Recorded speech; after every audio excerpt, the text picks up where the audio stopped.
Donc, il est désormais 14 heures. Nous vous souhaitons la bienvenue pour ce nouveau webinaire dédié aux méthodes de transformation et digitalisation pour l'entreprise de demain. Et aujourd'hui, nous accueillons Tina Cadierno et Jean-Marc Louard que je vais vous présenter tout de suite. Bonjour Tina. Bonjour Anthony. Tina, tu es ingénieure arrêt métier et également titulaire d'un MBA à l'ESSEC, directrice générale de transition avec près de 20 ans d'expérience. Tu as conduit des plans de transformation majeurs dans de nombreux secteurs tels que la distribution, le conseil, le tourisme et dans des contextes de mutation profonde. Tu es notamment passé par les groupes Carrefour, Fnac, Publicis, UCPA et Bellambra et tu as développé un projet entrepreneurial également dans l'univers de l'hôtellerie de luxe. Et enfin, tu es administratrice certifiée, mandat d'administrateur que tu as exercé notamment pendant 3 ans au sein de Carrefour Banque. Bonjour Jean-Marc. Bonjour Anthony.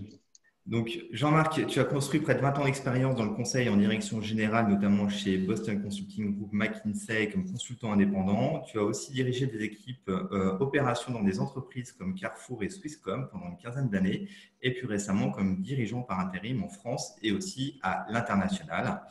Et tes expertises portent notamment sur l'initiative de croissance et de transformation avec un accent sur 2 secteurs qui ont connu et connaissent encore des ruptures profondes, à savoir la distribution de biens et de services en B2C et B2B, ainsi que le secteur de la télécom.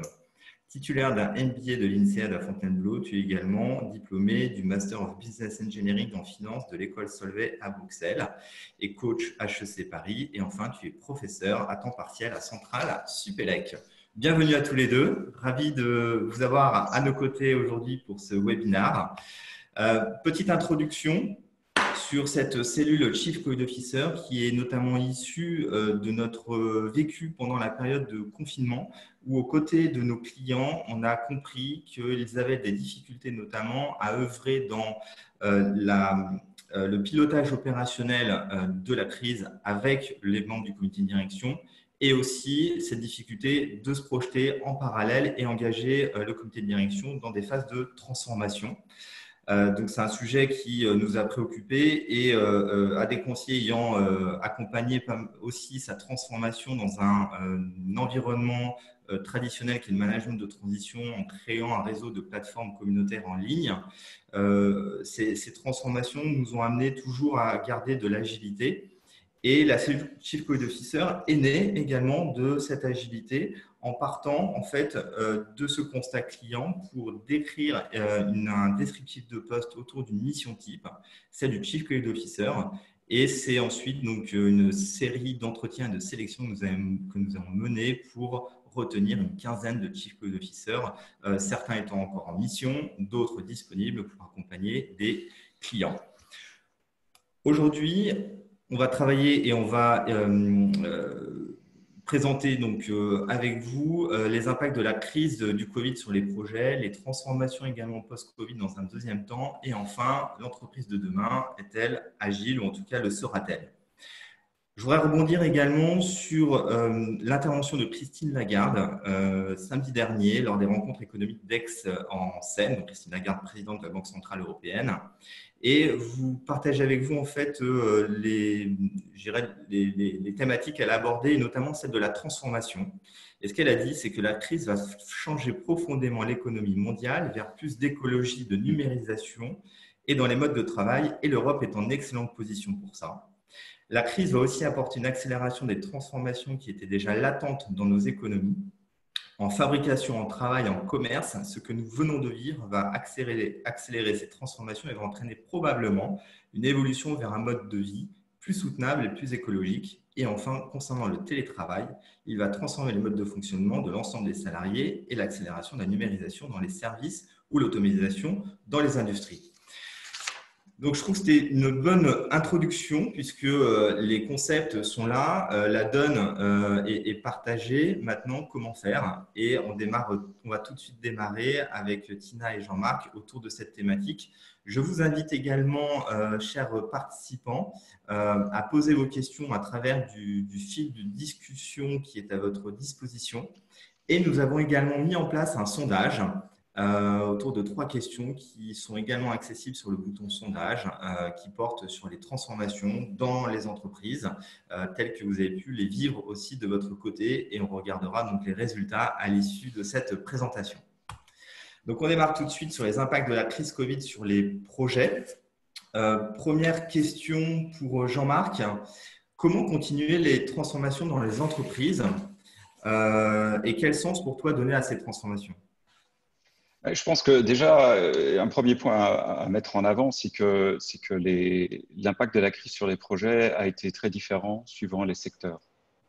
Et donc, ce qui reste à faire dépend aussi évidemment du secteur. Donc, suivant les secteurs, on a vu qu'il y a des secteurs qui ont été impactés immédiatement et très fortement. Je pense à l'hôtellerie, la restauration, le cinéma, etc., les arts. D'une manière générale, des secteurs qui ont été impactés négativement. Certains secteurs ont été impactés positivement, comme la distribution alimentaire, principalement, les télécoms aussi sur certaines parties de leur activité. Et puis il y a des secteurs où c'est peut-être un peu moins évident, mais je pense qu'il y aura une deuxième vague. Alors pas deuxième vague de Covid, c'est pas dans ce sens-là que j'entends, mais voilà, une deuxième vague, c'est que si on pense par exemple aux banques qui prêtent de l'argent aux entreprises, à partir du moment où pas mal de ces clients de banques vont avoir un problème pour rembourser leurs emprunts, il y aura probablement un impact sur les banques, sur la rentabilité des banques, et en tout cas le coût du risque est en train d'augmenter très fortement. Donc on voit que l'impact, il est vraiment spécifique et il doit être pris par, secteur par secteur dans une première approche. Et puis aussi, il doit être pris en fonction de la situation relative de l'entreprise elle-même. Est-ce qu'elle est diversifiée géographiquement ou pas? Si on voit que la pandémie se répand de façon différente et à des vitesses différentes dans différentes zones géographiques, ça a évidemment un impact sur comment réagir par rapport à la crise. Typiquement, si on fait 50% de son chiffre d'affaires aux États-Unis aujourd'hui, on a un très gros problème, ou au Brésil, et donc par rapport à une entreprise qui ferait 100% de son chiffre d'affaires en France. Donc ça, c'est une première chose. Voilà, je pense que c'est accélérateur de tendance de fond, mais avec des différences de vitesse et d'intensité. Je ne sais pas si tu as aussi… Non, c'est très bien, effectivement. Et Tina, de ton côté, comment a été vécu, je dirais, le Covid sur les projets dans les missions que tu mènes actuellement? Alors, je rejoins complètement Jean-Marc en fait sur les grandes différences en fait selon les secteurs d'activité en fait naturellement. Des secteurs que moi j'aborde de très près en fait depuis quelque temps et en particulier en fait en ce moment l'univers du tourisme et de l'hôtellerie. On sait tous que du fait de la fermeture des frontières, du fait que les avions soient cloués au sol, que nous ayons été contraints en fait de nous abstenir dans le cadre de notre mobilité. Les établissements étaient complètement clos. C'est un secteur qui a été touché de plein fouet par la crise, bien évidemment.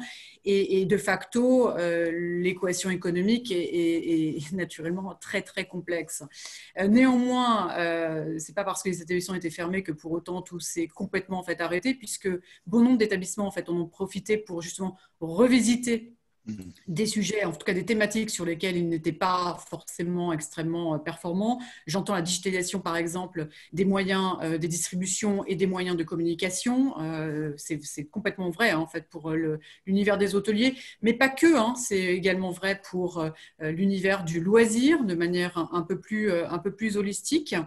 Et des établissements ont également profité de cette période en fait pour se dire bon ok, je vais travailler sur l'expérience client, je vais travailler sur la qualité de service, je vais rénover potentiellement mon établissement pour le rendre naturellement plus agréable au retour en fait des clients et de manière à préparer en fait la suite, puisqu'il y a la crise actuelle et il y a l'après.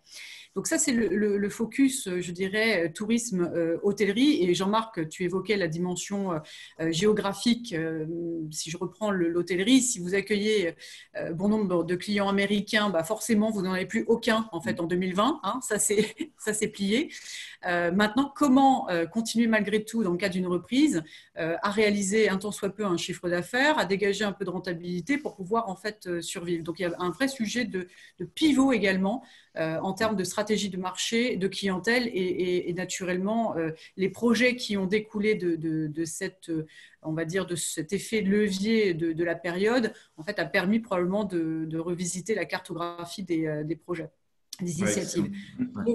Sur le volet du retail, je dirais qu'ils étaient tous en fait sur le volet alimentaire, particulièrement engagés sur la qualité de service et les nouveaux services qui allaient permettre justement de pouvoir permettre aux consommateurs tout simplement de s'alimenter. Donc voilà, donc c'est vrai qu'il y a une très forte disparité de ce que moi j'ai vécu particulièrement pendant la période. Ce qui est assez surprenant d'ailleurs, Anthony, c'est qu'on peut voir sur certains secteurs, on pourrait penser que le secteur médical, par exemple, a profité quelque part de la crise, dans le bon sens du terme, évidemment. Et ce n'est pas tout à fait vrai parce que, bon, moi j'ai vu par exemple que certains fournisseurs de matériel médical se sont rendus compte qu'ils n'avaient plus aucune possibilité d'entrer en contact avec leurs clients, que les clients se reposent des questions sur les priorités d'achat dans l'éventail des investissements qu'ils doivent faire pour équiper leur hôpital. Et donc, il y a aussi dans ces secteurs-là eu des ralentissements assez forts. Après, je pense qu'il y a quand même un socle, ce serait intéressant de voir l'avis de Tina là-dessus aussi, mais je pense qu'il y a un socle d'invariants, entre guillemets, où tout le monde a essayé de se focaliser sur les projets liés aux clients, l'accélération des ventes, le contact avec le client quand c'était possible. En lien avec ça, le lien vente-supply chain pour s'assurer qu'une fois qu'on avait ce contact, on était à même de livrer en temps et en heure, en qualité. Tout ce qui est reporting à court terme aussi sur des KPI très, très, très clés comme le cash, le chiffre d'affaires, la marge. Là. Donc ça, c'était mis en avant, je pense, dans le quotidien des managers et ça l'est toujours. Et bien sûr, il y a aussi la formation aux outils distanciels. Il y a beaucoup de gens qui ont basculé. Enfin, je prends l'exemple de Centrale Supélec, qui est une école, mais qui est aussi une entreprise, qui a basculé plusieurs milliers de personnes en quelques jours sur Zoom, Teams, plus exactement, hein, pour faire de la publicité, et qui a basculé tous les cours en distanciel de manière assez efficace. Et puis, je dirais, une dernière invariant, en tout cas pour les entreprises qui sont en LBO, qui ont une dette très importante, c'est la renégociation de la dette et des covenants qui sont liés à cette dette parce qu'il y a des échéances qui sont parfois difficiles à passer. Ouais, absolument, absolument. Alors nous, on nous a aussi posé la question chez Adeconsys, savoir comment on a vécu la crise et l'impact que ça avait pu avoir sur le développement de notre modèle digital. Et c'est vrai que le premier réflexe qu'on a pu avoir, c'était de se dire, oh là là, on est dans un flou total, on va diminuer les projets. Donc ça a duré quelques semaines, le temps d'avoir en fait quelques indicateurs de reprise et d'assurance, en tout cas de réassurance, que l'activité naturellement était engagée dans la voie de la reprise et de l'accélération. Mais très rapidement, en fait, on s'est rendu compte qu'on a des projets de fonds qu'on ne souhaitait pas spécialement arrêter. Jean-Marc, tu l'as dit, le volet client était important et donc c'est ça qu'on a priorisé. Et associé en plus de ça à un changement de CTO qui est arrivé en fin d'année chez Adeconsys et qui nous avait, je dirais, créé de l'agilité en interne avec des livraisons sur nos projets toutes les 2 semaines. Donc finalement, casser cette dynamique-là, ce n'était pas forcément la bonne méthode pendant cette période de confinement et surtout, ça aurait pu être un frein à la dynamique qui avait été engagée précédemment. Donc, on a réussi à maintenir ce flux et en même temps finaliser aussi un projet qui datait de quelques mois, qui était la labellisation éthique d'Adeconsys. Et c'est vrai que travailler ce fonds en se disant qu'on peut optimiser finalement quelques défaillances qu'on a pu regarder a été vraiment bénéfique aussi pour nous. On l'a vécu encore une fois de façon très, très positive. Alors, on passe tout de suite aux transformations donc post-Covid. On a identifié donc 4 points, à savoir la définition des objectifs, les organisations, la gestion du temps, à savoir de ce temps Covid, et également du budget. Jean-Marc, peut-être pour démarrer sur la partie objectif, comment est-ce qu'on continue ces transformations? Quel sens également y donner? Je pense que déjà, la première chose, c'est que c'est certainement pas le moment de s'arrêter. On pourrait être tenté de geler énormément de choses et finalement dire on va mettre la cape et attendre que ça passe. Mais c'est pas vraiment possible aujourd'hui vu l'ampleur du changement et non seulement vu l'ampleur du changement, mais aussi vu le fait qu'il sera récurrent. Je veux dire, on va pas se cacher derrière son petit doigt. Je pense qu'il y a le Covid aujourd'hui, il y aura autre chose demain. Je vous laisse l'imagination débordante pour trouver quelque chose qui sera très impactant et très réaliste. On peut penser à des attaques de cyberattaques un peu généralisées. Ce serait aussi un virus d'un autre type qui pourrait être perturbant pour les entreprises. Donc, ça risque de se reproduire. Donc, on doit se transformer parce qu'on doit être aussi prêt à gérer ce genre de crise d'une manière plus préparée. Même si on ne peut pas tout préparer, on peut se préparer d'une part dans la façon dont on est structuré, dont on fonctionne, les processus et les outils qu'on utilise, les compétences qu'on a en interne, mais aussi on peut se préparer avec une approche un peu plus stratégique et dire voilà, il y a un, deux, voire trois scénarios très probables et très impactants. Donc je me souviens qu'on avait eu l'occasion de faire ça au moment de la déréglementation dans un secteur où il y a eu quelques impacts très structurants qui avaient été identifiés au préalable et pour lesquels on définissait des scénarios. Donc, il y a un travail de transformation de l'entreprise et puis il y a un travail de préparation aussi. Ça, c'est, je dirais, sur la vision à moyen terme. Maintenant, à très court terme, je dirais que le premier sens à donner, c'est de survivre. Et je pense que beaucoup d'entreprises aujourd'hui sont dans un mode survie. Donc, ça ne sert à rien de préparer des choses à 2 ans ou 3 ans d'horizon si dans les 6 mois, on est à la barre du tribunal de commerce pour des questions de cash ou de perte de clients. Donc, je pense que cette transformation est toujours nécessaire, plus que jamais. Plus que jamais. Excellent. Mais il faut bien choisir ses combats, prioriser les projets qui ont un impact à court terme et qui peuvent aussi avoir, certains peuvent avoir des prolongements à moyen terme, des prolongements bénéfiques à moyen terme. Excellent. Et Tina, de ton côté, qu'est-ce qui a changé dans les projets et quels objectifs vous avez mis en place dans tes missions? Alors, moi, je note à peu près 4 points qui découlent globalement de 2 dimensions en fait, temporelles. Bien sûr, le court terme, et comme Jean-Marc vient de l'énoncer, la plupart des entreprises doivent gérer le cash à court terme. Voilà, l'enjeu, c'est la survie pour certaines entreprises. C'est une réalité. Il y a aussi les enjeux sociaux. Et donc, il faut prioriser en fait, les projets par rapport en fait, à ce qu'ils vont réellement pouvoir créer comme valeur immédiate en fait, pour l'entreprise. Et puis, il y a en fait le moyen terme. Je n'ose même pas énoncer le terme long terme. Donc, voilà, par le court terme, on va bâtir en fait la suite. Donc, sur les 4 thèmes que moi je note, il y en a un sur le volet organisationnel. Donc notamment du fait du télétravail, bien évidemment, qui s'est accéléré drastiquement pendant le confinement par la force des choses. Donc je note une plus forte responsabilisation et autonomisation en fait, des équipes, donc plus de confiance. Et en même temps, cette nécessité de créer plus de proximité, alors qu'on était tous en fait globalement aux 4 coins de la France, voire ailleurs, en termes de géographie.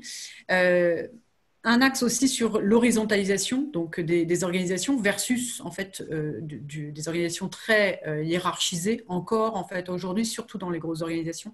Donc de l'horizontal et du matriciel versus en fait du hiérarchique, tout ça pour justement être beaucoup plus agile dans la manière en fait d'opérer les projets. Le deuxième axe en fait est plus sur la notion de temporalité et de vélocité. Tous ces produit de manière extrêmement rapide. Il a fallu s'adapter de manière assez violente en fait, pour certaines entreprises, naturellement, enfin en tout cas rapidement pour tout le monde. Donc une certaine forme d'agilité exacerbée était nécessaire pour pouvoir à la fois poursuivre la transformation des projets qui étaient priorisés et nécessaires en fait, pour pouvoir réaliser le chiffre. Et puis cette notion de réactivité en fait, au day-to-day qui me semble fondamentale dans le cadre de cette période.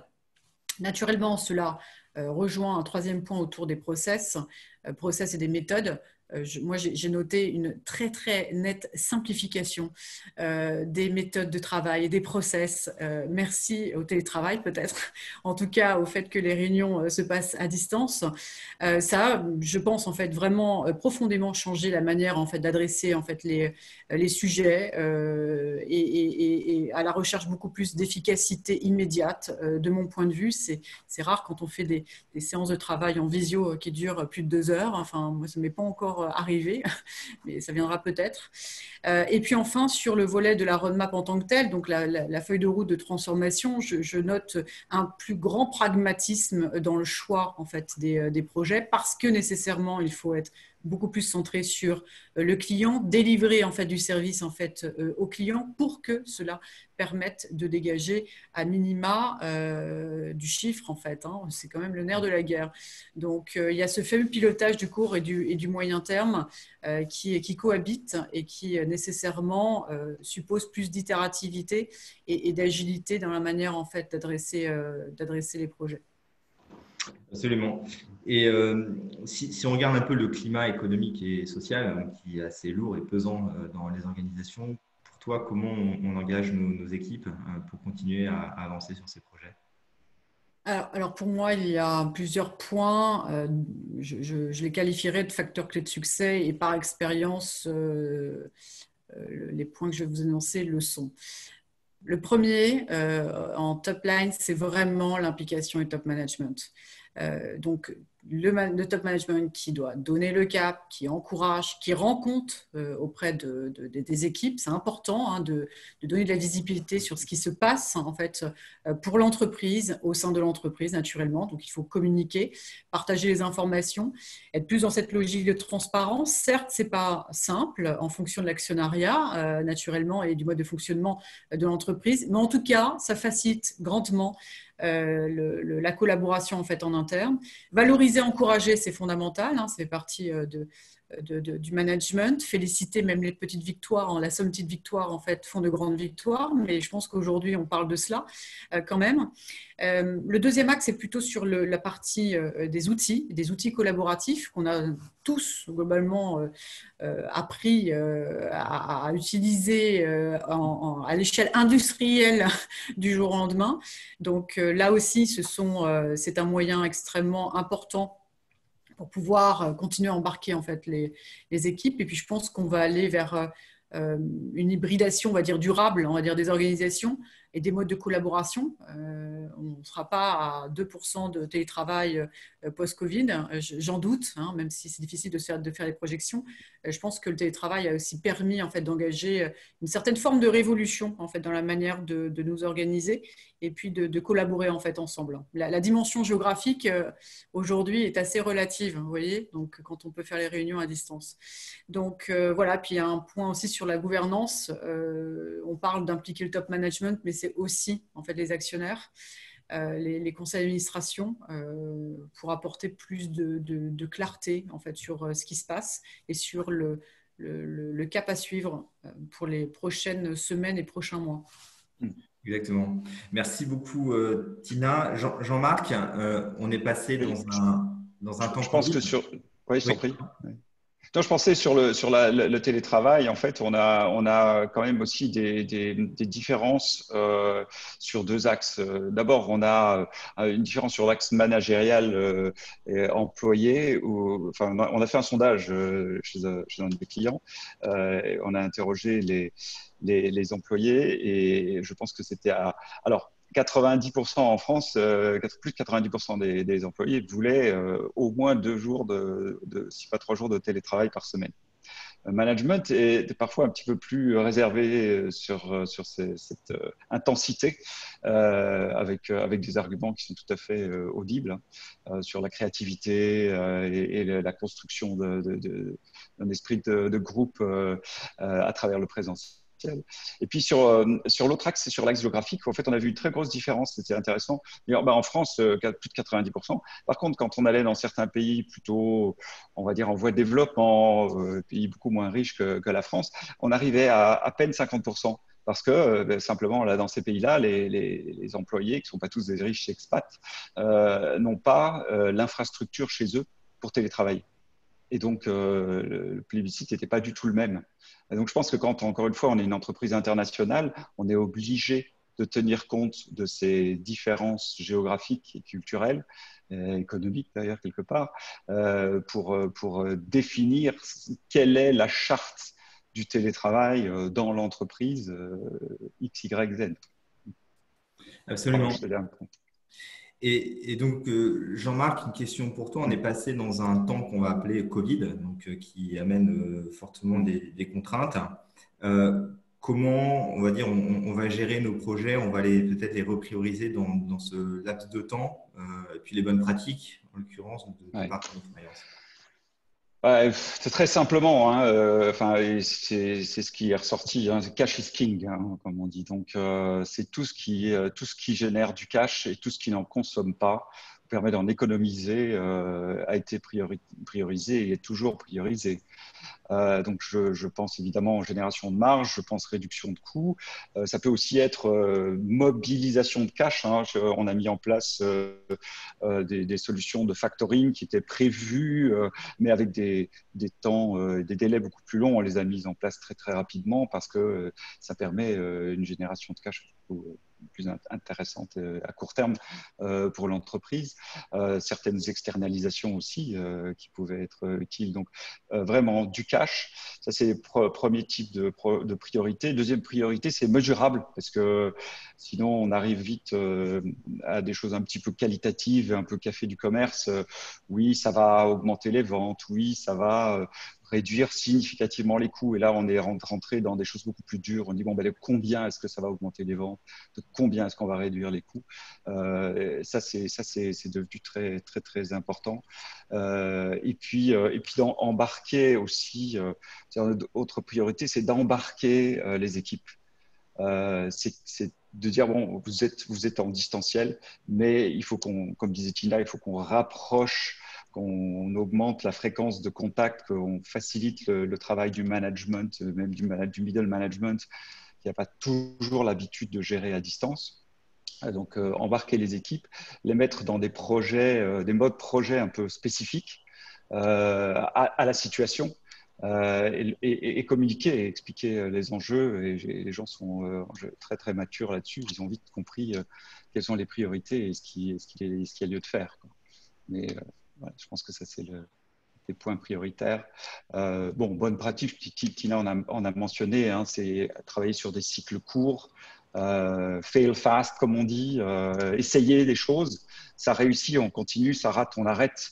On ne se pose pas des questions existentielles pour trop longtemps. Remettre le client au centre, tout le monde en parle, mais là, on le fait de manière très concrète et très court terme. Et puis, je l'ai dit, former les managers, pas seulement à utiliser Zoom, mais comment est-ce que je donne des objectifs? Comment est-ce que je suis mes équipes dans la réussite de leurs objectifs? Comment est-ce que je les aide à distance? C'est un petit peu différent. Le mode de communication orale par rapport au mode de communication Slack, email, SMS, WhatsApp, il y a des pièges. Il y a des pièges et tous les managers ne sont pas formés à ça. Donc, on forme les gens aussi à mieux travailler avec ces outils-là. Absolument, merci Jean-Marc. Tina, sur la partie budgétaire, le cash, c'est un vrai sujet maintenant, enfin en tout cas, ça l'était avant, mais c'est encore plus aujourd'hui dans les entreprises. Comment on intègre cette dimension budgétaire dans les projets et peut-être aussi comment vendre ces projets en interne? Oui.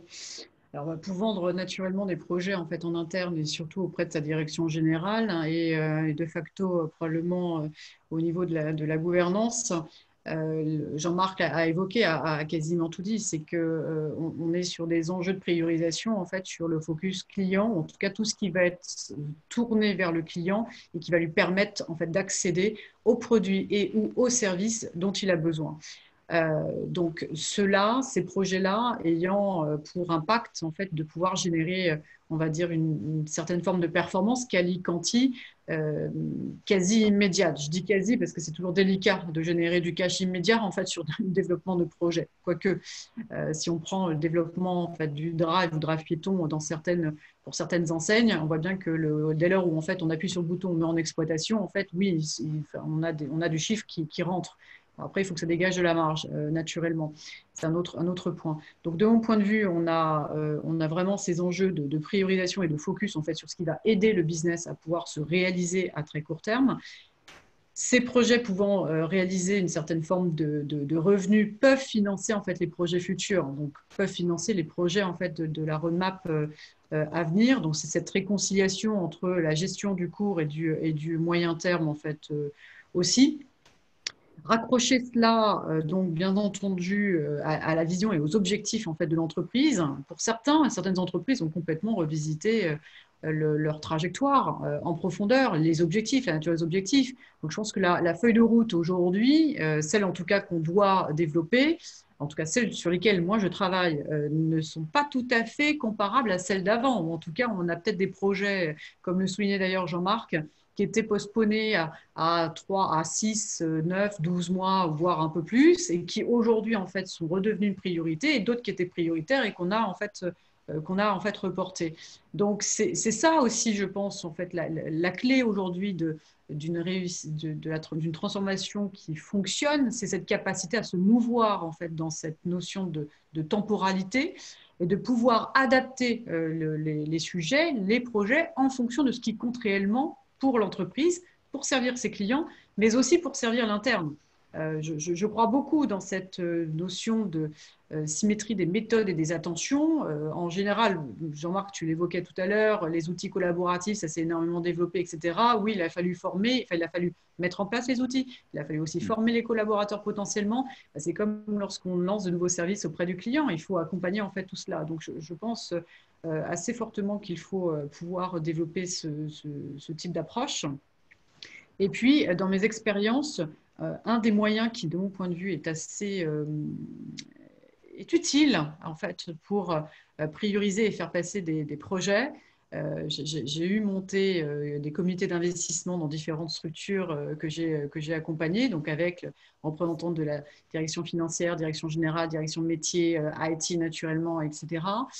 Et le fait de pouvoir élaborer un business plan, on ne parle pas d'un business plan qui fait 100 pages, hein, on est aussi très pragmatique, hein, donc on élabore un business plan de projet qui permet en fait de mettre en exergue le TRI, déjà les enjeux business qui sont escomptés, et puis le TRI, la vanne, etc. En tout cas, les indicateurs financiers qui permettent de donner une dimension économique en fait au projet. Je pense que c'est aussi un critère qui peut faire sens et encore plus en fait aujourd'hui. Donc, je ne parlerai même pas de ROI de projet.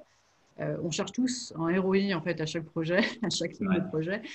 C'est pas simple en fait de trouver ou de calculer le ROI, mais il y a toujours moyen, quoi qu'il arrive, de donner une dimension de performance en fait aux projets sur lesquels on souhaite engager l'entreprise. Et un point, quand on parle de priorisation ou de choix budgétaire et de comment on peut vendre en fait à une direction générale, c'est comment une fois en production en fait on évalue, on mesure, en fait on évalue la performance de ce qu'on vient de mettre en place. Ça me semble fondamental. Parce que ce qu'on met en place doit pouvoir, bien sûr, financer la suite. Mais si on fait des tests, des pilotes, il faut assez vite qu'on passe sur des déploiements un peu plus industriels dans certaines organisations. Donc, il faut pouvoir piloter tout cela avec des indicateurs, bien entendu, définis préalablement, et puis des outils automatiques qui permettent de veiller à ce que tout se déroule tel que c'est prévu dans le plan, même si on sait que tout ne se déroule pas forcément comme c'est prévu dans le plan. Mais voilà, en tout cas, ça fixe un cadre. Absolument. Merci beaucoup, Tina. Je rappelle aux participants qui nous ont rejoints peut-être un peu plus tardivement qu'il y a un sondage à disposition et je vous invite à y répondre pour mesurer donc l'évolution des projets de transformation dans vos entreprises. Euh, donc, merci en tout cas sur vos réponses à ces questions. Peut-être à rajouter en tout cas en complément par rapport à ce qu'on a pu vivre, c'est cet aspect un peu de sécurisation aussi de la méthodologie, encore une fois, autour des projets qui est vraiment clé pour s'assurer de respecter encore une fois ces quatre critères que vous avez cités. Et puis, un point aussi peut-être plus subjectif, mais c'est celui de la créativité, voire de la disruptivité, que je pense que les entreprises doivent en l'occurrence engager pour devenir plus compétitives demain dans un monde où la demande a fortement baissé face à une offre qui est encore très large et les éléments de différenciation vont fortement peser. Donc, quand on reste effectivement focus sur les clients, je pense que ce sont des éléments à conserver voilà, on croit beaucoup à ce volet créativité. On l'a d'ailleurs exprimé au travers de cette cellule, le Chief Creative Officer, et c'est un point clé pour aussi s'en sortir demain. Euh, on va se projeter maintenant vers la suite. Euh, vous l'avez dit tous les deux, Customer Centric est sans doute la priorité numéro une sur le court terme. Maintenant, si on s'intéresse justement aux clients, quelles vont être les tendances, leurs attentes, Tina, pour justement aussi adapter peut-être notre offre ou notre entreprise à ce monde d'après? Oui, alors c'est vrai que la période dans laquelle nous sommes est une très très belle opportunité en fait pour revoir son business model et pour être ainsi plus compétitif et plus innovant. Tu l'as évoqué à l'instant, Anthony. Du point de vue des tendances, oui, alors customer centric, forcément, on en parlait bien avant et aujourd'hui, cette dimension est totalement exacerbée puisque globalement, si on n'est pas focusé client, je ne vois pas pourquoi en fait chacun on se mobilise en fait au quotidien, enfin client et j'entends aussi interne, hein, puisque les collaborateurs et le client, pour moi, ces deux dimensions sont fondamentales. Donc les points clés que je retiens du côté du point de vue du client, c'est cette recherche d'accessibilité et de proximité. Énormément. Donc, comment je peux accéder en fait, à mon produit, à mon service de manière simple et efficace. Donc, on privilégie plus les circuits courts versus les autres. Et c'est une dimension qui était déjà présente avant Covid et qui s'est accélérée pendant la période que nous venons de traverser et qu'on traverse toujours. Donc, c'est cet engagement des entreprises dans une solution omnicanale intégrée qui soit réellement utile et réellement efficace. Donc, c'est là où je pense qu'il y a encore beaucoup de travail à réaliser. Une dimension sur l'excellence servicielle et des produits en fait vis-à-vis du consommateur. Moi, je pense que cette notion de proximité développe aussi cette dimension de transparence, confiance, rassurance. On sait que ce sont des éléments clés aujourd'hui dans la relation commerciale qu'on peut avoir avec nos clients. Pourquoi ne pas aller vers une sorte de contrat relationnel sans être dans le formalisme. En tout cas, les clients sont très demandeurs en fait de plus de transparence et de réassurance par rapport aux services et aux produits. La dimension durable, alors la nature, on protège la planète, ce qu'on doit faire au quotidien doit pouvoir s'inscrire dans cette dimension-là. C'est aussi quelque chose qui était complètement exacerbé pendant le confinement, notamment, une sorte de révélation, mais je pense que dans les projets, en tout cas peut-être dans les stratégies des entreprises de demain, il faudra d'autant plus en fait intégrer ces éléments. Alors bien sûr pour répondre aux attentes des consos, mais surtout pour avoir une approche beaucoup plus responsable et durable dans nos modèles économiques. Du point de vue de l'interne, la digitalisation en fait c'est vraiment inscrite en fait au service du projet en fait de l'entreprise et au service aussi de la qualité de service client en fait, qu'on a pu développer. L'humain au cœur. Paradoxalement, on était tous complètement privés de mobilité, privés pas de contact parce que heureusement, toutes les technologies nous permettent de nous rapprocher. Mais malgré tout, en fait, je pense que cette dimension est assez centrale. Et puis, je pense que l'autre point qu'on peut noter, c'est probablement un grand changement en fait en termes de fonctionnement et de culture. On ne change pas de culture du jour au lendemain naturellement, mais je pense que l'approche, en tout cas notre manière en fait d'agir pour le bien ou le mieux de l'entreprise, pour le bien et le mieux en fait du client et pour le bien et le mieux en fait des collaborateurs, est de mon point de vue aussi assez central. Parfait. Et Jean-Marc, de ton côté, quelle place pour le digital dans l'entreprise de demain? Euh, Beaucoup de place, beaucoup de place, mais le digital, c'est très très large, hein. Je pense que c'est un peu le mot qui emballe énormément de choses. Donc, quand on dit digital, en tout cas, moi, je pense RPA sur l'industrie. Je pense évidemment intelligence artificielle. Je peux penser dans le retail, intelligence artificielle, big data analytics. Je peux penser réalité virtuelle, je vais penser Internet des objets, etc. Donc, c'est très, très, très large. Je pense que toutes ces technologies auront leur place dans les entreprises à des degrés divers et à des vitesses différentes. On voit bien qu'il y en a certains sont déjà très en avance, ont vraiment ouvert le chemin, et puis d'autres sont plus encore en train de se poser des questions. Peut-être une des façons pragmatiques dont on peut l'approcher, c'est qu'on peut regarder ce qu'on appelle le customer journey, quoi, le chemin client, les interactions qu'on a avec les clients au cours d'une journée typique qu'on a entre l'entreprise et ses clients, et dire à chaque point d'interface, à chaque point où le client est en interface avec l'entreprise, que ce soit la commande, la livraison, la négociation de l'appel d'offres, le service après-vente, etc. À tous ces points-là, est-ce qu'il y a des opportunités d'amélioration qui s'appuient sur l'analyse des données, qui s'appuient sur des nouvelles technologies, et à chaque fois aussi priorisons, parce qu'on ne peut pas tout faire en même temps. Il faut qu'on fasse un ou deux pas en avant qui sont rentables, dont on mesure la rentabilité. Et cette rentabilité, cette génération de cash doit permettre de financer les autres avancées qu'on a identifiées, qui sont peut-être un petit peu moins prioritaires. Donc, ce qui est important, je pense, c'est d'amorcer ce cercle vertueux, en fait. Vertueux. Ok, excellent. Et justement, sur la partie agilité, Mm-hmm. pour toi, Jean-Marc, est-ce que je sais que tu as une forte expertise dans les méthodes agiles, mais on te laissera peut-être les redéfinir aussi. L'entreprise de demain peut-elle être tout agile?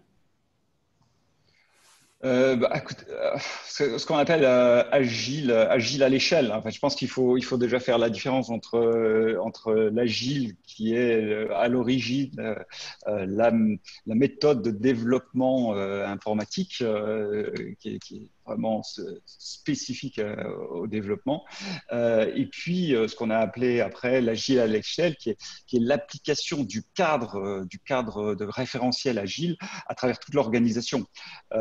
Et là, on rentre un peu plus dans le culturel et dans la méthodologie.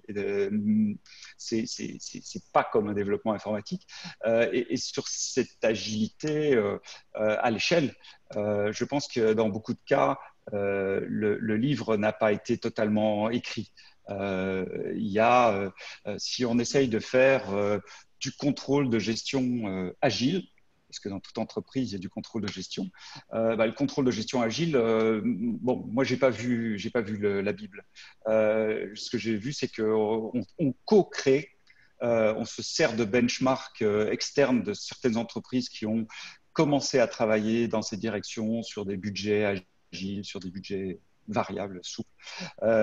On adapte les préceptes de l'agilité autour du mix des expertises entre les contrôleurs de gestion et les acteurs du métier de l'entreprise. On met ça en place et ça permet de définir au sein de l'entreprise ce que sera l'agile à l'échelle dans telle ou telle fonction, par exemple. Mais ce n'est pas quelque chose qui est je sors une recette et je prépare le truc immédiatement. Il y a vraiment une co-création. Ce qui a aussi son avantage parce que, encore une fois, un secteur n'est pas l'autre, une entreprise n'est pas l'autre. Et en plus, il y a un sentiment d'appropriation des équipes qui est beaucoup plus fort quand on développe avec eux plutôt que quand on leur dit, bon, ben voilà, pour faire l'agile, c'est comme ça, comme ça, comme ça, et puis exécution. Ce qui n'est pas trop efficace en général dans les entreprises. Donc, il y a ce côté co-création qui est important. Et puis, après, bon, dans l'agile, on utilise des outils d'intelligence artificielle, par exemple. C'est une des façons de rendre de l'agilité plus importante dans l'entreprise. Absolument. Et d'ailleurs, j'avais une question pour tous les deux. C'est-à-dire qu'on parle beaucoup d'intelligence artificielle et de data. Enfin, en tout cas, on en parlait beaucoup avant Covid. Et en fait, la question qu'on peut se poser aujourd'hui, on regarde aussi des changements de comportement de certains consommateurs, mais est-ce qu'on va observer une accélération de ces projets qui vont continuer à intégrer l'IA et encore une fois la gestion aussi de la donnée? Peut-être Tina, si tu veux nous apporter des éléments de réponse, et puis Jean-Marc après. Oui, alors, il y a deux sujets qui sont intimement liés, data et IA. Data, alors c'est sûr avec RGPD, bon nombre d'entreprises en fait ont fait déjà un important travail en fait sur ce sujet. Alors, ça ne veut pas dire qu'elles ont au cœur de leur stratégie, de leur action, en fait, la data comme levier majeur. Donc, la data, de mon point de vue, en fait, est assez centrale dans la performance même des actions qu'on souhaite délivrer du point de vue du client, mais aussi, en fait, de l'interne et aussi, en fait, pour le pilotage global. Donc, bien sûr, il y a des projets encore assez massifs sur ce thème pour structurer, enfin collecter, structurer, exploiter en fait ces données et les rendre intelligiblement, on va dire, efficaces, en tout cas exploitables dans la durée. La thématique en fait de l'intelligence artificielle suppose, de mon point de vue, une certaine maturité en fait de l'entreprise. Elle requiert en fait des compétences et expertises assez pointues, bien entendu. Ce n'est qu'un moyen en fait au service en fait d'une stratégie d'entreprise, ce n'est qu'un moyen au service en fait de projets en fait qu'on peut délivrer naturellement et de services qu'on souhaite offrir à ses clients, qu'ils soient internes ou externes. On peut utiliser des outils d'intelligence artificielle pour améliorer la supply chain et donc mieux servir en fait le client, comme on peut utiliser l'intelligence artificielle pour délivrer un service client innovant qui leur facilite leur quotidien. Exemple, vous avez peut-être lu, vu, entendu parler en fait de des courses à la voie qui a été lancée assez récemment par le groupe Carrefour en France, donc conçu. Alors, tu parlais de co-construction, Jean-Marc. Je suis assez fan en fait de ces approches très hybrides où on fait monter à bord différentes expertises pour pouvoir délivrer un projet. C'est le cas en fait, en tout cas. De ce que je connais de ce projet, donc les courses à la voie en fait de Carrefour, où grâce en fait à l'intelligence artificielle et grâce en fait à la voie, en fait, on peut réaliser en fait enfin ces courses qui va au-delà de faire une liste, hein, mais évidemment, on fait son shopping, on fait sa liste de courses et ensuite on achète et on se fait livrer. Hein, c'est ça faire ses courses, hein, c'est faire une liste et accéder à son produit. Donc oui, en fait, l'IA, bien entendu, je pense que ça fait partie des moyens que les entreprises explorent pour délivrer, on va dire, des services innovants et utiles. Mais je pense que le point clé, c'est l'utilité en fait de l'IA en fait dans la feuille de route et dans les projets qu'on développe. L'impact que ça a concrètement, tangiblement. Oui, très bien. Très bien. Merci Tina. Jean-Marc, est-ce que tu veux compléter ou je pense que Tina a mis la priorité sur les cas business et pour moi, c'est vraiment effectivement le début de l'histoire. C'est est-ce qu'on a des use cases? Est-ce qu'on a des cas business identifiés sur lesquels on pense qu'on peut améliorer les résultats actuels? Ça peut être, par exemple, je pense à des exemples vécus, mais identification des risques de défaut d'un fournisseur. Bon, voilà. Est-ce que l'IA peut nous aider sur ce type de cas business? Oui, non. Est-ce qu'il y a d'autres façons plus simples d'y arriver et presque aussi efficaces? C'est déjà un premier filtre qui permet de dire, bon, ben ça, ok, c'est un vrai cas business, mais on n'aura pas besoin d'IA pour ça. Ensuite, il y a des cas qui restent, qui sont vraiment très adaptés pour une utilisation de l'IA. Et donc, ceux-là, on va les prioriser, on va les mettre en œuvre. Et encore une fois, il faut amorcer la pompe. Il faut que le premier et le deuxième exemple génère le chiffre et le revenu qui permet de financer les autres. Après, il y a évidemment, on l'a mentionné, tout ce qui est autour de la gouvernance de la data et puis de l'environnement sécuritaire aussi, cybersécurité. On a bien vu pendant le Covid, moi j'ai eu 2 exemples de fraude au CEO, des choses comme ça qui se produisaient de manière beaucoup plus aiguë pendant la pandémie et qui ne risquent pas de disparaître. Il y a la question des infras. Donc, quand on travaille dans l'analytique, dans la grande distribution, dès que vous arrivez en Europe et que vous dites, voilà, vous allez être hébergé chez Azure, Microsoft ou chez Google ou chez Amazon, ça pose des problèmes un peu de sensibilité, évidemment. Donc, il y a des questions à régler à ce niveau-là. Toute la partie expertise, on l'a dit, c'est pas, on n'internalise pas tout. Il y a moyen de faire des joint ventures et c'est parfois très efficace. J'ai vu que récemment, BIC n'est peut-être pas la dernière marque à laquelle on penserait pour faire de la R&D. C'est tous des gens assez inventifs. BIC, ils viennent de faire une joint venture avec une autre entreprise pour développer la R&D. Colruyt, qui est un distributeur en Belgique, a aussi un accord de rachat d'une entreprise dans le big data parce qu'ils veulent intégrer certaines des approches, même si cette entreprise travaille avec d'autres retailers. Donc, on voit que ces modèles mixtes font partie de l'approche. Et puis, faire entrer aussi quelques expertises en interne. Voilà. Excellent.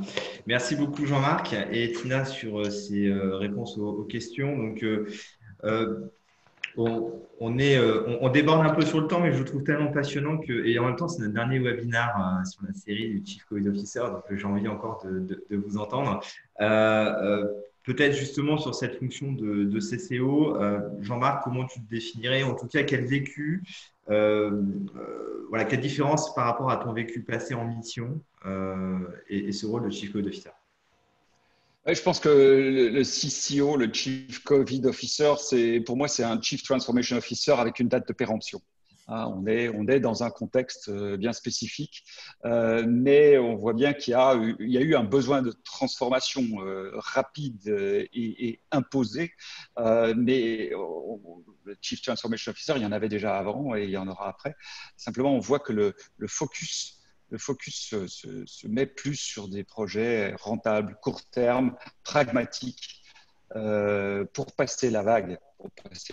Et peut-être la deuxième vague aussi d'ailleurs, parce que ça risque d'arriver. Et le rôle du Chief Covid Officer là-dedans, c'est de travailler avec le COMEX, avec le CODIR, et de les aider à, j'ai envie de dire, maintenir une tension constructive. C'est garder tout le monde à la limite de ses possibilités de créativité, de ses possibilités de mise en œuvre, de son implication, de sa motivation, avec aussi le fait qu'on est extérieur et que donc l'agenda politique est quasi inexistant. Et donc, ça permet d'avoir quand même un recul et d'avoir un regard extérieur qui peut être intéressant dans des périodes de crise, de tension interne et externe. Parce que l'idée, c'est de ne pas revenir au monde d'avant, parce que le monde d'avant, même si on voudrait, c'est pas réaliste et il ne sera pas là. Absolument. Et Tina, Chief Covid Officer, bonne ou mauvaise idée comme nom, selon toi? Naturellement, bonne idée, Anthony. Pour moi, ce rôle, en fait, c'est un rôle de Business Acceleration Partner. Enfin, c'est un rôle de Business Acceleration parce que comme on l'a évoqué tout au long de cet échange, l'enjeu est sur le court terme, mais le court terme permettant en fait, d'assurer en fait, le moyen terme. Donc, je pense que la qualité en fait, des expertises CCO, c'est bien sûr la bienveillance, cette capacité à pouvoir écouter, à guider, à exécuter aussi beaucoup, à la fois pour agir sur du résultat tangible, visible, rapidement. Donc oui, forcément, je pense que l'expertise externe dans ces périodes de chaos ou en tout cas de changement profond en fait est assez essentielle justement pour se poser d'autres types de questions. En fait, on favorise le questionnement pour pouvoir justement construire les prochaines étapes. Puisqu'en effet, Jean-Marc, tu l'évoquais, on vient de passer une crise, il y en aura d'autres. De nature différente peut-être, on verra, mais voilà, c'est aussi notre lot en fait à gérer de toute façon dans la vie des entreprises. Absolument. Et Tina, ton mot de la fin, ce serait quoi pour nos participants? Écoute, il y a tellement de choses.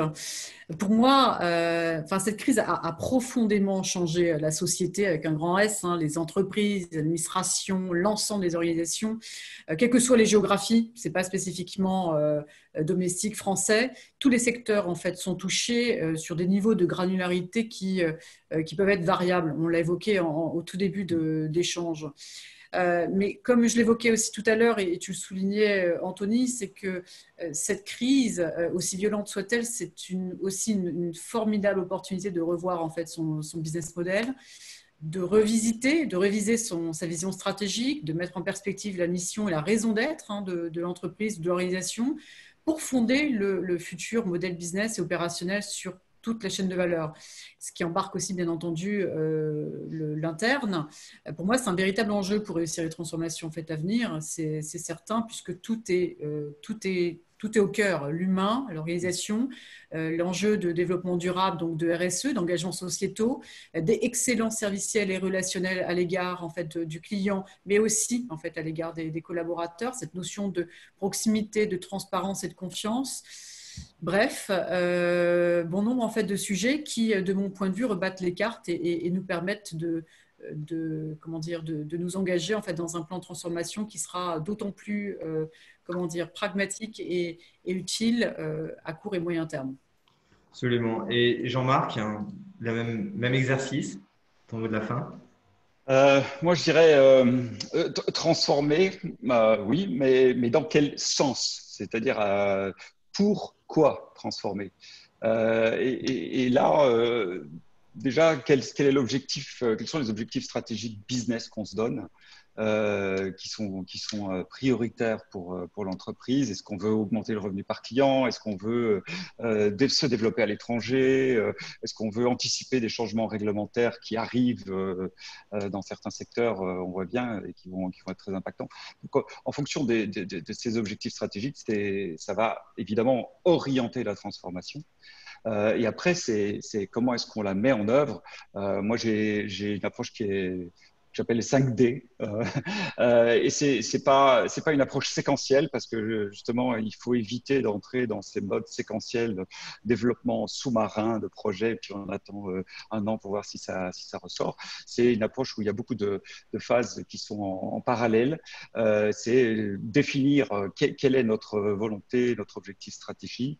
C'est diagnostiquer notre capacité, notre culture à changer, notre appétence au changement. C'est désir, c'est embarquer les équipes, susciter du désir pour ce nouvel objectif qu'on se donne, cette nouvelle vision. C'est design aussi, c'est quelle est la roadmap, quel est le chemin que je vais suivre, et ça se co-crée avec les équipes. Et puis déployer et mesurer les projets. Et on voit bien qu'on peut faire ces cinq étapes en séquentiel, mais l'idée, c'est d'en faire beaucoup en parallèle, justement pour test and error, hein, comme on dit, et corriger le tir au fur et à mesure et avancer ainsi. Super. Un grand merci Jean-Marc et Tina pour ces conclusions. Vous allez garder la parole parce que c'est maintenant la place aux questions. Donc, on en a reçu quelques-unes. Donc, une première question de Michel, qui est plutôt une question donc, RH. Voilà, qui dit que cette crise a révélé chez nos clients des tendances lourdes. Et donc, pour vous, quelles sont-elles? Et notamment, comment gérer la partie, encore une fois, soft skills, résilience, autonomie, pour les managers, le self-control, dans ce climat un peu d'incertitude. Tina, peut-être, pour y répondre. Oui, alors je lis en effet la question de Michel, merci beaucoup. Oui, en effet, je pense que les soft skills, en fait, pendant cette période, ont révélé, en fait, probablement des talents, ou en tout cas, les collaborateurs sous un autre angle, de mon point de vue. Et en effet, la résilience, l'autonomie, tout à l'heure, on parlait de responsabilisation et d'autonomisation du fait notamment du télétravail imposé à tous. Forcément, c'est une dimension, en tout cas une compétence qui est assez clé en fait dans les organisations en fait d'aujourd'hui et de demain, d'autant plus. Capacité à déléguer, oui. Alors, ça suppose aussi de revisiter, de mon point de vue, en profondeur les modèles managériaux. Donc, j'énonçais tout à l'heure les organisations horizontales, matricielles, slash hiérarchiques. On ne peut plus fonctionner de manière exclusive sur des organisations hiérarchiques, pyramidales, hein. Si on veut aller vite, si on veut avancer de manière efficace, si on veut embarquer aussi le plus grand nombre de collaborateurs dans le même sens, dans la voie qui est celle en fait, de l'entreprise. De mon point de vue, en effet, il faut savoir déléguer, il faut savoir communiquer, il faut pouvoir embarquer les équipes en créant de nouvelles méthodes de proximité, même si la distance peut être un frein. Donc, je pense que ce sont des tendances assez fortes qui vont rester en fait ancrées dans les semaines, mois qui viennent. En tout cas, ça présagerait on va dire, de nouvelles dimensions en fait par rapport à la relation en fait au travail. Ça suppose aussi de nouvelles règles de fonctionnement, hein. Donc il y a des enjeux sociaux au sein même en fait des entreprises, hein, liés à l'organisation même du travail. Et puis peut-être qu'on ira vers des schémas un peu plus hybrides. Entre des compétences qu'on recrutera, des nouvelles compétences qui reposeront sur de nouveaux critères versus que de la compétence technique d'expertise. Je ne dis pas qu'il n'en faut pas, bien évidemment qu'il en faut, il en faut pour tout. Mais je pense que les hard skills et les soft skills, en fait, sont d'autant plus aujourd'hui nécessaires. Absolument. Et Jean-Marc, toujours question de Michel, Oui. qui parle des tendances aussi et des évolutions des Voilà. organisations avec moins Sans, de niveau. sans être exhaustif hein, sur les changements liés au RH en général. Je lisais justement, il y a eu une étude qui vient de sortir une enquête de la NDRH, l'association des DRH et du BCG, en juin. Sur les bénéfices attendus du télétravail. Et moi, je trouvais ça très intéressant parce qu'il disait que 93% des répondants pensaient que le télétravail allait apporter une meilleure réponse aux attentes des collaborateurs et à l'attractivité que représente l'entreprise. 93%. Et puis, les gains immobiliers potentiels, ce qui est quand même quelque chose qu'on avait mis en avant il y a quelques années quand on parlait de télétravail, Accenture, FlexOffice, etc. C'est seulement 35%. 93% motivation, attractivité, 65% augmentation de la productivité, 35% gains immobiliers. Donc, je pense qu'il y a une vraie carte à jouer sur le télétravail. Plus largement sur l'organisation du lieu de travail. Et aujourd'hui, il y a pas mal de designers qui travaillent sur des concepts novateurs qui permettent de combiner justement cette approche au bureau, dans un lieu déporté et puis à la maison. Donc, c'est assez intéressant de voir ce qui se passe à ce moment-là, actuellement, et de s'en inspirer pour les nouveaux projets. Et le deuxième tendance, Tina y a aussi fait allusion, je pense que quand on dit il faut réduire les coûts, flexibiliser les coûts dans une entreprise pour être plus agile, ça va aussi à la rencontre d'une autre tendance que je vois chez les jeunes générations, plus jeunes générations, qui est, moi, je n'ai peut-être pas envie d'être 100% employé dans telle ou telle entreprise. J'ai peut-être envie d'être freelance ou d'avoir 2, 3 emplois en parallèle ou de changer de temps en temps. Et donc ça, je pense que c'est cette rencontre entre je cherche à flexibiliser mon coût du travail et j'ai des ressources plutôt expertes, plutôt qualifiées, ingénieurs, HEC, etc., hein, des gens bien câblés, qui disent ah ben moi, ça m'intéresse. Donc il y a aussi une sorte de contrat à trouver à ce niveau-là, qui est peut-être à la conjonction de certains des intérêts de l'entreprise. Absolument. Et Jean-Marc, pour continuer, une question de Philippe qui s'interroge sur la 5G. Voilà, donc il faut avoir un avis sur cette technologie, savoir si elle va s'accélérer et l'accessibilité. Aujourd'hui, la 5G, enfin, ce qu'on voit sur la 5G, c'est que ça va nous permettre de plus téléphoner. C'est pas le but. Je pense qu'on a déjà la 4G qui marche pas mal là-dessus, hein, en tout cas dans les endroits où on en a. Et il y a deux niveaux. Le premier niveau, il y a une fracture numérique. Effectivement, il y a encore des endroits en France où ça a besoin d'être amélioré. On a du mal à téléphoner. C'est pas toujours les endroits les plus éloignés, malheureusement, mais ça arrive. Donc, il y a cette fracture numérique sur laquelle il faut travailler, ou alors il faut réfléchir à l'endroit où on implante sa société, parce que si on est déconnecté, on est déconnecté du reste du monde économique, particulièrement aujourd'hui. Et puis, le deuxième point, c'est que si ça ne sert pas à plus téléphoner, ça sert à mettre en œuvre des capacités d'analyse, des capacités de mesure, type Internet des objets, qui vont apporter plus d'informations sur les flux business de l'entreprise, sur les contacts avec les clients, etc. Et donc ça aussi, je pense qu'il faut être sur cette bataille-là et voir, encore une fois, dans son métier, dans son secteur, sur sa fonction, qu'est-ce que ça peut m'apporter et prioriser ça en fonction d'autres opportunités d'investissement. Mais ça sera présent très fortement. Oui. Excellent. Tina, une dernière question de Thomas qui est intéressante, je trouve. Qui doit leader la digitalisation? Est-ce que c'est le CEO, le CTO, Chief Transformation Officer, le CDO, Chief Digital Officer, le CCO, si l'entreprise souhaite être accompagnée? C'est toujours une question que j'ai eue dans les différentes organisations dans lesquelles je suis intervenue. C'est un vrai bon point. Moi, je dirais que celui qui doit donner l'impulsion et qui doit guider, en fait, c'est le management. Donc, c'est le CEO, en tout cas, qui doit donner le cap, qui doit donner la voie, ouvrir la voie du moins. Ensuite, la responsabilité de l'exécution opérationnelle et de la transformation de manière effective, en fait, elle est placée là où elle doit être placée au sein de l'entreprise. Quand on parle d'utilisation, en général, aujourd'hui, en effet, on fait référence beaucoup plus au Chief Digital Officer, naturellement. Chief Transformation Officer, on est plus sur des logiques en fait de stratégie, de méthode et d'organisation, de ce que j'ai connu et en tout cas de ce que je suis aussi amenée à faire en fait aujourd'hui.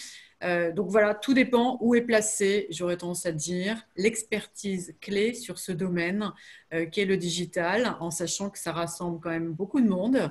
Ça rassemble de l'IT, ça rassemble de la supply chain, ça rassemble des magasins, en fait, quand on est dans la distribution ou pas que.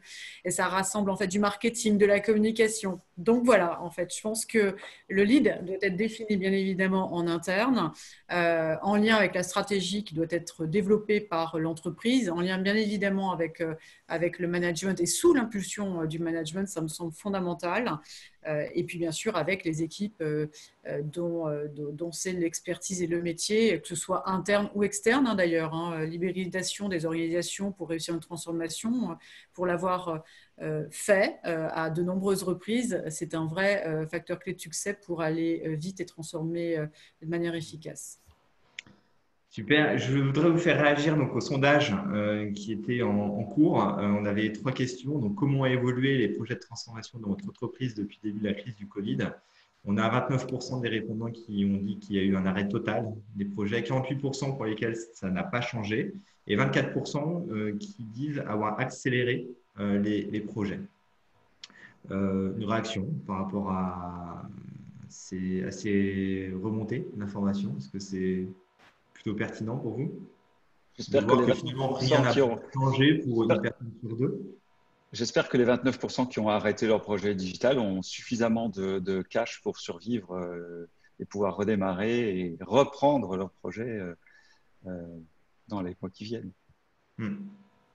C'est vrai que finalement, l'accélération du projet, enfin en tout cas des projets, est pour le moment plutôt une minorité. Mm. Deuxième question qui était, avez-vous démarré de nouveaux projets de transformation dans votre entreprise depuis la reprise d'activité? Donc de la même manière, 38% nous disent oui et 62% nous disent non. Tina, une réaction? C'est très, très lié à dire, aux problématiques en fait, de chacune des entreprises et des secteurs d'activité. Ça rejoint le point qu'on a partagé tout à l'heure. Oui, il y a des besoins qui ont été beaucoup plus mis en exergue en fait, pendant la période et de facto qui ont nécessité une repriorisation en fait, des projets, voire le développement de nouveaux projets parce que en fait, des besoins nouveaux en fait, ont vu le jour, tout simplement, ou des besoins qui n'étaient pas du tout adressés par l'entreprise. Et du fait, en fait, de la période, c'est saisi de cette opportunité pour développer peut-être un nouveau levier de croissance, etc. En tout cas, pour éviter d'être absent du point de vue du client. Donc, c'est globalement ce que j'ai constaté, hein, des arrêts de projets, des nouveaux projets qui arrivaient, des projets qu'on est prévus pour plus tard et qu'on a finalement fait beaucoup plus tôt. Voilà, je pense que c'est ce qui, enfin, c'est le mérite, entre guillemets, que peut avoir cette période de pouvoir rebattre les cartes, justement, et la nature, en fait, des projets qui se développent aujourd'hui. Et enfin, dernière question, selon vous, votre entreprise est-elle suffisamment digitalisée pour passer la crise? Donc, on a 48% qui disent oui, 43% non et 10% je ne sais pas. Donc, voilà, en gros, une surprise enfin, en tout cas, une entreprise sur deux semblerait être suffisamment prête pour passer la crise. Jean-Marc? Ah oui, moi, j'ai entendu aussi qu'on a fait, parce qu'on parlait de communication d'embarquer les équipes, on a fait un point à mi-projet dans le redémarrage de l'entreprise post-Covid.